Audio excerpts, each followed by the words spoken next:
Hello students, welcome to online schooling once again. I'm Priya Mehta and you're watching NCERT class 7th Civics. जल्दी से अपनी सामाजिक विज्ञान का चैप्टर 7 निकाल लीजिए। जी हाँ, विज्ञापनों को समझना, यही है हमारे चैप्टर का नाम। अब विज्ञापन यानी एडवर्टाइजमेंट। आप टीवी तो देखते हैं ना, टीवी में कितनी सारी एड्स आती हैं जब भी हम कोई प्रोग्राम देख रहे होते हैं, न्यूज़ सुन रहे होते हैं, है ना। उसी तरह से रेडियो पर बहुत सारी एड्स आती हैं। जब भी हम कहीं चल रहे होते हैं, सड़कों पर जगह जगह कितने सारी एड्स लगी होती हैं, कहीं शॉप्स की दीवारों पर, कहीं शटर पर, यहाँ तक कि न्यूज़पेपर देखें तो उसमें भी एड्स दिखाई देती हैं। कोई मैगज़ीन उठा ले उसमें भी एड्स दिखाई देती हैं। और तो और जब हम मार्केट जाते हैं ना, कभी आपने ध्यान से देखा होगा तो बसेस में भी एड्स लगी होती हैं, बड़े बड़ी पिक्चर्स बनी होती हैं या किसी चीज़ की एड्स लगी होती है ना। और रिक्शा के पीछे या ऑटो के पीछे भी कोई कोई एड्स चिपकी होती हैं, उनके पैम्फलेट्स चिपके होते हैं, है ना। और जब हम कभी मूवी देखने जाते हैं सिनेमा हॉल, तो वहाँ पर भी मूवी देखने से पहले हम एड्स ही देखते हैं ना। और यहाँ तक आप यूट्यूब देख रहे हैं ना, जब आपने ये वीडियो ऑन की होगी तब भी ऐड आई होगी, है ना। तो इसी तरह से इतनी सारी एड्स, जहाँ भी हम कुछ देखें वहाँ ही ऐड। इंटरनेट खोलें तो ऐड, यूट्यूब खोलें तो ऐड, यहाँ तक कि अब तो कई ऐप्स जब आप खोलते होंगे तो पहले ऐड आ जाती होगी। अब इतने सारे विज्ञापन आखिर क्यों? Why is the need for so many advertisement? आपने कभी सोचा ये एड्स क्यों बनाई जाती हैं, है ना, हमारे और आपके जैसे लोगों के लिए? क्योंकि जब हम एड्स देखते हैं ना, पिछले लेसन में हमने पढ़ा था ना कि जो बड़े बड़े बिजनेस हाउसेस हैं, यानी कि फैक्ट्रीज़ हैं, कंपनीज़ के मालिक हैं, वो अपने विज्ञापन यानी कि अपनी एड्स टीवी पर, न्यूज़पेपर में, रेडियो में देते हैं या किसी और संचार माध्यम में देते हैं, जिसे कौन देखता है? मैं और आप, यानी कॉमन मैन। हम लोग सभी देखते हैं एड्स। और जब हम एड्स को देखने के बाद कभी मार्केट में सामान लेने जाते हैं तो हमको क्या लगता है कि जो हमने ऐड में देखा, अरे ये तो वही चीज़ है ना। तो हम उसी चीज़ के प्रति आकर्षित हो जाते हैं कि हमने ये टीवी पर देखी है तो ज़रूर ये अच्छी ही होगी, क्योंकि ऐड में उसके बारे में इतना अच्छा बताया जाता है कि हमको लगता है ये तो बेस्ट प्रोडक्ट है ना। अब देखिए, आपको स्क्रीन पर 2 पिक्चर्स दिखाई दे रही होंगी। ऊपर वाली पिक्चर को पहले देख लेते हैं। यहाँ पर आपको 2 अंकल दिख रहे हैं ना, खाना खा रहे हैं वो, और एक आंटी उनको खाना खिला रही है ना। और साथ में ध्यान से देखिए क्या लिखा है, टॉप टेस्ट दाल। और ऊपर छोटा छोटा लिखा है, when guest come home give them the best, यानी कि जब आपके घर मेहमान आए तो उनको बेस्ट दीजिए, यानी सबसे अच्छा दीजिए। भाई बात तो बहुत अच्छी लिखी है, जब भी आपके घर गेस्ट आए तो उनको बेस्ट देना चाहिए, है ना। गेस्ट और बेस्ट राइमिंग वर्ड्स भी हैं, आपने पढ़े हैं ना राइमिंग वर्ड्स, गेस्ट, बेस्ट। तो चलिए, इतना सा देख के हमको क्या समझ में आया, ये किस चीज़ की ऐड है, विज्ञापन किस चीज़ का है, क्या बेचना चाह रहे हैं ये? जी हाँ, ये बेचना चाह रहे हैं दाल। और इनका ऐसा कहना है कि इनकी जो ब्रांड की दाल है, इनके कंपनी की जो दाल है, वो टॉप का टेस्ट है उसका, यानी कि सबसे अच्छा टेस्ट है उसका, और वो बेस्ट है, सबसे अच्छी दाल है वो, है ना। तो ये विज्ञापन देखकर आपको क्या सब समझ में आ रहा है वो हम अभी डिस्कस करेंगे। उससे पहले हम दूसरा पिक्चर भी देख लेते हैं। दूसरे पिक्चर में आपको कौन दिखाई दे रहा है? एक आंटी और उनके साथ उनका बेबी, है ना। और क्या लिखा है उस विज्ञापन में? Show your child you care, express your love afresh, यानी कि अपने बच्चे को दिखाइए कि आप उससे कितना प्यार करते हैं और आप उसकी कितनी केयर करते हैं, कितनी देखभाल करते हैं। और साथ ही में आपको एक छोटा सा येलो कलर का सोप भी नज़र आ रहा होगा, है ना। तो इस विज्ञापन को देखकर आप क्या समझे कि ये जो सोप है, इससे जब आप अपने बेबी को, अपने बच्चे को नहलाएंगे तो यानी कि आप अपने बच्चे के लिए बहुत केयरफुल हैं, बहुत उसका ध्यान रखते हैं, आप उसके लिए बेस्ट क्वालिटी का सोप यूज़ करते हैं। अब दोनों एड्स हमने देख ली। इसके बाद हम देखेंगे ये टेबल जो आपके बुक के पेज 81 पर दिया गया है। तो चलिए इस टेबल को देखते हैं। टेबल में आपको कुछ क्वेश्चंस पूछे गए हैं, उन क्वेश्चंस को भी देख लेते हैं। एक तरफ टॉप टेस्ट दाल और दूसरी तरफ केयर साबुन, यानी कि इस साबुन का नाम है केयर साबुन, ठीक है। तो फर्स्ट क्वेश्चन पूछा है आपसे, विज्ञापन में क्या बेचा जा रहा है?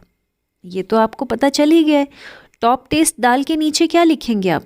क्या बेचा जा रहा है? जी हाँ, दाल। और केयर साबुन में क्या बेचा जा रहा है? साबुन।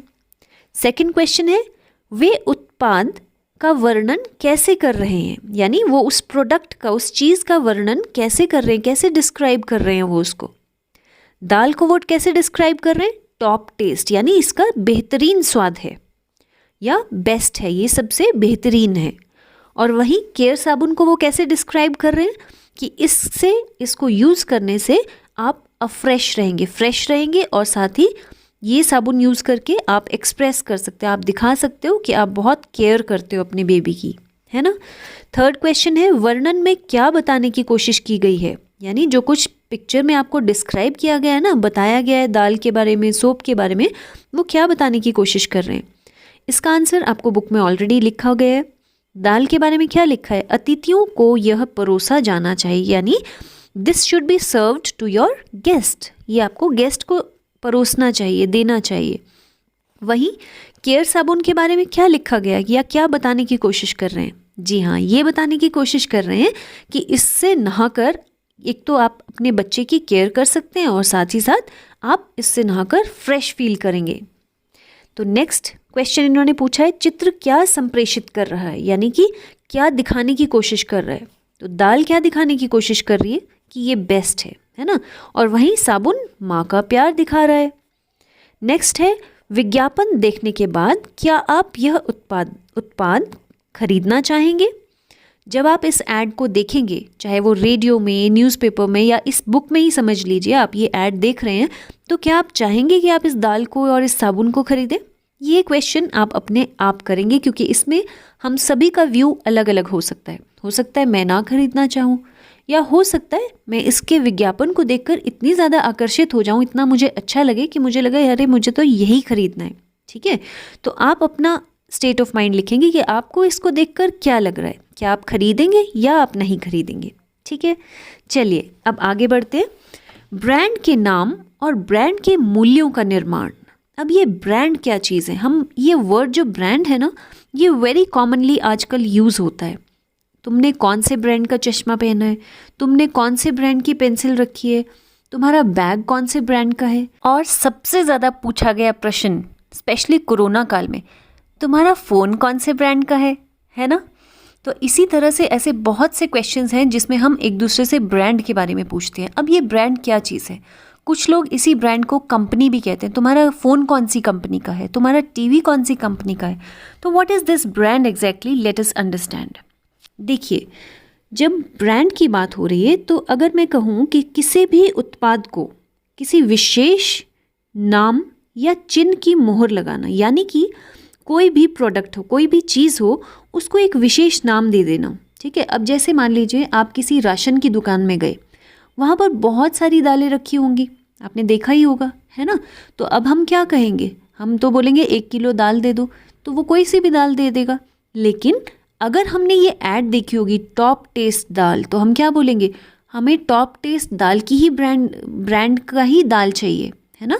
तो इस तरह से जब हम किसी उत्पाद को किसी विशेष नाम दे देते हैं, जैसे इसको नाम क्या दिया गया है, टॉप टेस्ट दाल। ठीक है, तो उसी तरह से जैसे हम मार्केट में आजकल कपड़े खरीदते हैं ना, तो हर कपड़ों में नाम नहीं लिखा गया होता है, लेकिन हर ब्रांड का, हर कंपनी का अपना अपना उन्होंने एक निशान तय किया है। मैं किसी कंपनी का नाम नहीं लूँगी, लेकिन आजकल अपने आसपास अगर आप देखें तो ऐसे बहुत से स्पोर्ट्स ब्रांड हैं जो कि अपना एक उन्होंने निशान बनाया हुआ है। आप उस निशान को देखते ही समझ जाओगे, अच्छा ये जो कैप है या ये जो शूज़ हैं ये उस कंपनी के हैं। तो इसे हम कहते हैं ब्रांडिंग। यानी कि जब आप किसी विशेष चीज़ को, किसी भी उत्पाद को अपना नाम दे देते हैं, या फिर नाम ना देकर अपना चिन्ह लगा देते हैं, यानी अपनी मोहर लगा देते हैं, अपनी स्टैंप लगा देते हैं, उसी को हम कहते हैं ब्रांडिंग। और एक उत्पाद को बाज़ार में प्रचलित करने के लिए, अन्य उत्पाद से भिन्न दिखने के लिए, यानी कि अब बहुत सारे शूज़ रखे हैं, हम तो कंफ्यूज हो जाएंगे ना, कौन सा शूज़ खरीदें। लेकिन अगर हमको पता है कि ये वाले ब्रांड का जो शू है ये सबसे अच्छा होता है, तो हम क्या बोलेंगे, कोई भी, मैं नाम तो लूँगी नहीं, है ना। तो मान लीजिए मेरे को ए ब्रांड का शू बहुत अच्छा लगता है, तो मैं क्या बोलूँगी कि इन सभी शू में से ए ब्रांड का शू दिखाइए मुझे, है ना। तो इस तरह से या तो उस कंपनी का ब्रांड यानी कि नाम फिक्स हो या फिर उसका निशान फिक्स हो तो हमें उसको पहचानना इजी हो जाता है, इसीलिए की जाती है ब्रांडिंग। तो अगर आपसे कोई पूछेगा ब्रांड से आप क्या समझते हैं, तो आप क्या कहेंगे? किसी भी उत्पाद पर किसी विशेष नाम या चिन्ह की मुहर लगाने को हम ब्रांडिंग कहते हैं। साथ ही साथ आप ये भी लिख सकते हैं कि किसी उत्पाद को बाजार में प्रचलित या अन्य उत्पादों से भिन्न दिखने के लिए ऐसा किया जाता है, यानी कि ब्रांडिंग की जाती है। आप अगर ये आंसर लिखना चाहते हैं कि ब्रांडिंग किसे कहते हैं या ब्रांड से आप क्या समझते हैं, तो वीडियो को थोड़ा सा पीछे कीजिए, ध्यान से आंसर को आराम से सुनिए और अपनी नोटबुक में लिख लीजिए। उसके बाद ही आप आगे की वीडियो देखिएगा। अब इतनी देर से हम ब्रांडिंग वर्ड बोल रहे हैं, तो हमको पता तो हो कि ये ब्रांडिंग वर्ड आखिर शुरू कब हुआ। चलिए, ब्रांडिंग यानी कि दागना असल में शुरू कब हुआ? जब लोग पशुपालन बहुत ज़्यादा किया करते थे, तो आपको पता है पुराने समय में सभी पशु एक ही जगह जाकर छोड़ दिए जाते थे और वहीं वो चरते थे और शाम को वो अपने अपने घर चले जाते थे। तो क्या था कि मालिकों को बहुत ही दिक्कत होने लगी अपने पशुओं को पहचानने में, क्योंकि कुछ पशु एक जैसे दिखते थे, है ना। तो उसके लिए उन्होंने एक तरकीब सोची, एक आइडिया आया उनके दिमाग में, जबकि आइडिया मुझे तो अच्छा नहीं लगा क्योंकि एनिमल्स को भी तो दर्द होती होगी। तो उन्होंने क्या किया कि एक गर्म लोहे की मदद से अपने पशुओं पर एक खास निशान लगाना शुरू कर दिया, यानी लोहे को गर्म करते थे और उस गर्म लोहे से पशुओं पर एक तरह का निशान, अपना अपना अलग अलग निशान लगा देते थे और उसे ब्रांडिंग का नाम दिया गया है, यानी कि दागना। तो इस तरह से वो अपने पशुओं को पहचान लेते थे और यही सिस्टम शुरू हुआ है अब हर चीज़ में, हर प्रोडक्ट में। कंपनीज क्या करती हैं, अपना अपना निशान या अपना अपना नाम लिख देती हैं, जिससे पता चलता है कि ये इस कंपनी या इस ब्रांड की चीज़ है। तो अभी तक की वीडियो में हमने समझा कि विज्ञापन क्या है, क्यों बनाए जाते हैं, इनकी क्या आवश्यकता है और ब्रांड किसे कहते हैं या ब्रांड से आप क्या समझते हैं। साथ ही हमने देखा कि ब्रांडिंग शुरू कहाँ से हुई थी। तो ये तो थी सब ब्रांड की कहानी। अब एक बार फिर से देख लेते हैं कि ब्रांडिंग की आवश्यकता आखिर पड़ी क्यों। अभी अभी हमने दाल और साबुन की एडवर्टीजमेंट यानी विज्ञापन को देखा और उसे समझा, और उससे हम क्या सीखे कि हम जब बाज़ार जाते हैं तो हमें कई सारी दालें खुले रूप से भी मिलती हैं, है ना। जैसे कोई भी दाल हो सकती है, मसूर की दाल, उड़द की दाल, मूंग की दाल, लेकिन ये सब ब्रांड तो नहीं है, ये तो दालों के नाम हैं।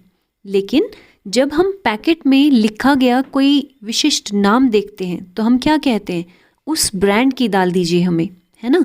वहीं या तो वो नाम हो सकता है या वो कोई निशान भी हो सकता है। जब हम उस निशान को देखते हैं तो हम समझ जाते हैं कि ये उस ब्रांड की निशान, उस ब्रांड की जो है ये निशान है, तो हमें वही दाल चाहिए। जैसे हमने अभी टॉप टेस्ट दाल का ब्रांड पढ़ा, वहीं हमने साबुन का भी ब्रांड पढ़ा था, जो कोई केयर साबुन था, हमने उसका भी ब्रांड पढ़ा।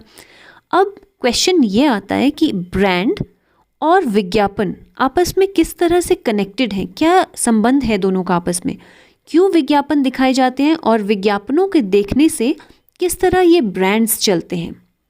मैं जानती हूँ ये आंसर आप ऑलरेडी जानते हैं, लेकिन फिर भी समझ लेते हैं।